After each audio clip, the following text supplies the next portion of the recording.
Hey, it's me again, Connie, and I have my cool Christmas shirt on here that I can feel the design of the Christmas tree and stuff. So that's always neat when there's something that's more tactile. And I'm gonna tell you a cool story from my childhood today. I really love talking about my childhood. I think it was very interesting and unique in a lot of ways. Um, and helped me to shape the person I am today. And I have a playlist called My Growing Up Years, so I'll probably put this in there because unfortunately those videos don't have as many views as some of my others, probably because I did some of them earlier on when I didn't have as many subscribers and whatnot. But be sure to check that out if you want to know more about me, and I've only really scratched the surface. I hope to tell a lot more of that story in the future, but I'll probably wait till I have a little bit bigger audience or whatnot, but since this story is about Christmas, I just had to tell it. It's one of my favorites. Um,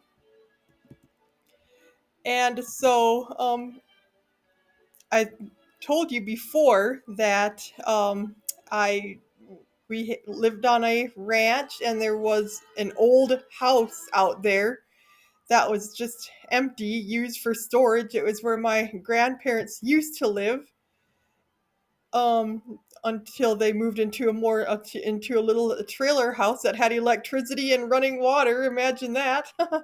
Which they didn't do that until after my mom and dad were married, and that's when they moved. But then that old house, my sister and I, when we were growing up, we used it to play in a lot, and we played school with our little brothers.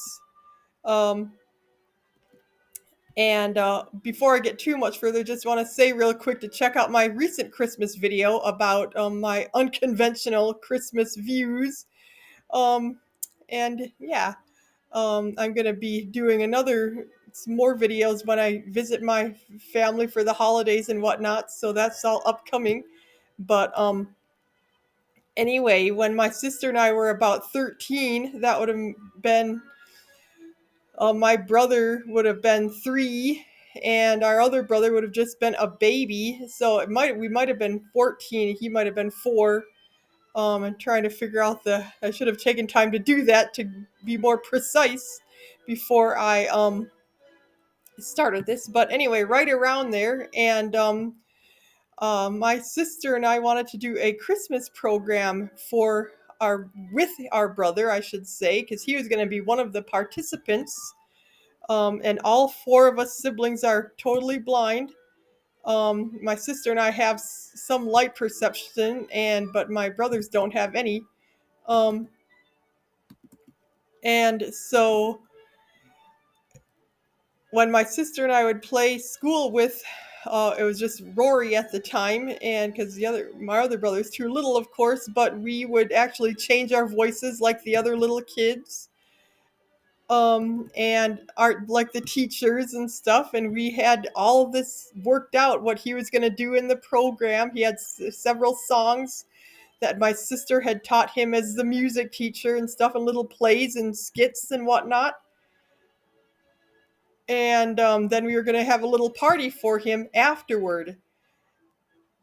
And I made a whole nother video about playing school with him, and I even showed you how I changed our voices and stuff to be the different characters and all that. So you can check that out if you want more details on that whole thing.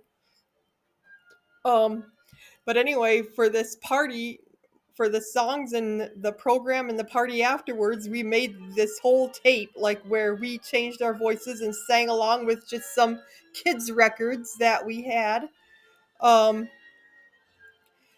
Christmas records and stuff, and dubbed our voices over and over so that it would sound like a whole room full of kids. And then for the party section afterward, we just chattered, and so like it would sound like a whole room full of people. And Rory was just young enough, and he just we played with him a lot and everything, and so he just was totally into it. I mean, on some level, he probably knew it was just imaginary, but on another level, he just totally like got to know the characters that we pretended to be, and it was a whole like backstory that we developed over the several years while we would do this with our brothers, play school with them and stuff. So anyway, we were gonna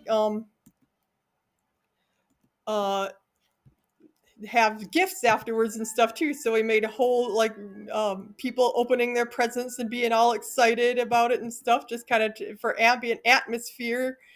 So it seemed like there was a whole bunch of us and whatnot. Um,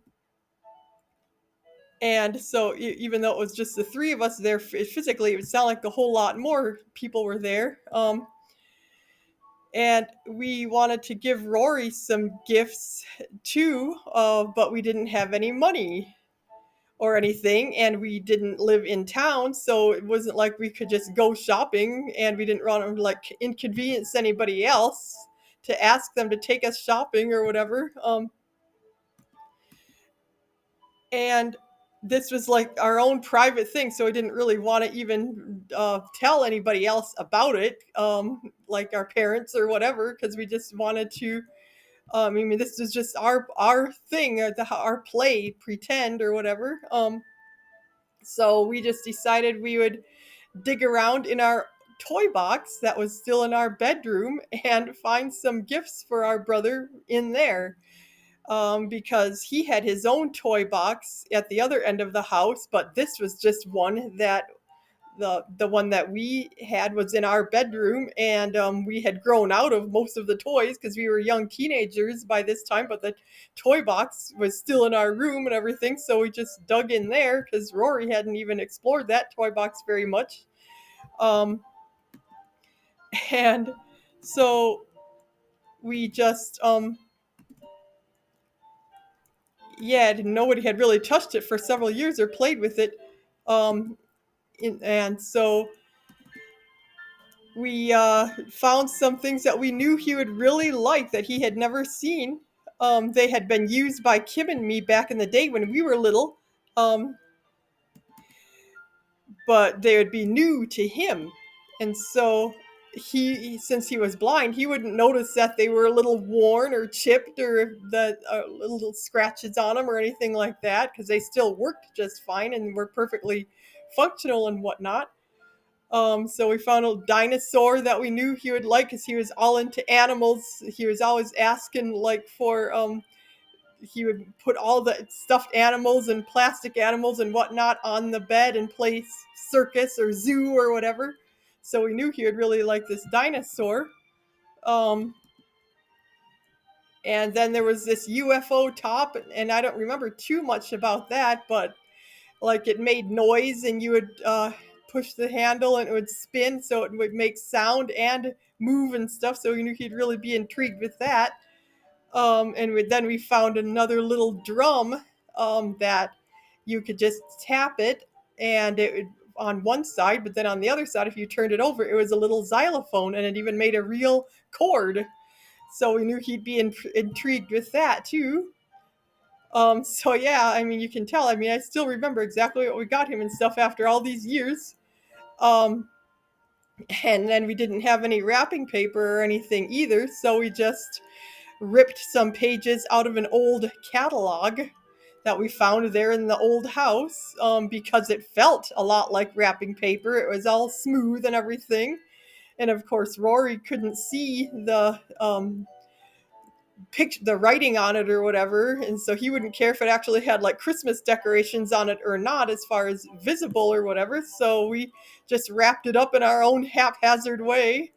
um I don't know if we even had tape. We might have had some scotch tape, but we just, yeah, like folded the paper around it and all that, and so that was what we had available to us. And so then our mom though saw us in the bedroom in our digging around in the toy box and stuff that we hadn't really had anything to do with for years, so she was just kind of curious, what are you guys doing? And we just said, oh, we're just putting a little thing together for Rory and stuff. um, and she's she said, "Oh, when are you going to do that?" And we said, "Oh, we're just going to have a little Christmas program for him um, in a few hours or whatever." And we're just getting ready for that. We're having it in the old house because she was used to us going over there for hours at a time whenever we were home from school ourselves, and we would play with our brother over there and everything. And she wanted to know, "Oh, what kind of program are you having?" And we just said, "Oh, he's just going to sing a few songs or whatnot." And then she said, "Oh, that sounds kind of cool. Can your dad and I come?" And we hadn't really planned for an audience or whatever, but we couldn't really say no, we don't want you to come or whatever when we knew that, that she was just expressing that they wanted to participate or whatever. And so then we were just scrambling to think of ideas to make it more interesting for them. Um, and then mom, she always goes the extra mile. So then she invited our both sets of grandparents, and our uncle was lived out there on the farm too. So there was just going to be this whole crowd of people all of a sudden. And we didn't really have too much time because Rory was already all excited about tonight's my program, and we didn't have too long of a Christmas break or whatever. So this was the only day we could do it. Um, And so, yeah, one of our grandparents only lived 7 miles away, and then the other one lived right out there on the ranch with us. And so, um, but we were just kind of getting a little stressed because we were just kind of afraid that that they would think we were silly, um, acting like little kids and whatnot. And um, um, before we were just going to have like the other songs that Rory wasn't singing, we were just going to have a tape. But now, since there were going to be people in the audience, we knew we would actually have to stand up there and act like little kids, so there would be something for them to see and everything. But we were kind of flattered at the same time that we actually would have a real audience for this program and everything that we hadn't even asked for or whatever. But then we were thinking, well, what are we going to do for this whole gift part afterward? Because they're going to think it's pretty dumb that we just kind of wrapped these old toys of ours in catalogs and stuff. Um, but it's too late to do anything about it now. And so we just went ahead with it. And like whenever we were acting like other kids, we would just kneel on the ground and just kind of ad lib and stuff. And yeah, I forgot a lot of the details, but we do have it recorded. So I'm sure Reed, who is digitizing all our cassettes, will run into it at some point. So that will be so cool to listen to it again, and I might even show you guys a little bit of it whenever he does find it. Um, but we soon got over being embarrassed because they were all so enthused, our audience and everything, and just clapping really loudly and cheering really loudly and stuff. And Rory absolutely loved opening the gifts afterward too, um, and was so excited about all of them. And they were some of his favorite toys for years after that. And he would often say that that was his favorite Christmas that he could remember. Um, and so, yeah, that just kind of brings home the point that it wasn't anything fancy at all. We were just kind of threw it together at the last minute, but yet it came from the heart. That's just the key, that it was something we really wanted to do, and we picked out gifts that we knew he really would enjoy. And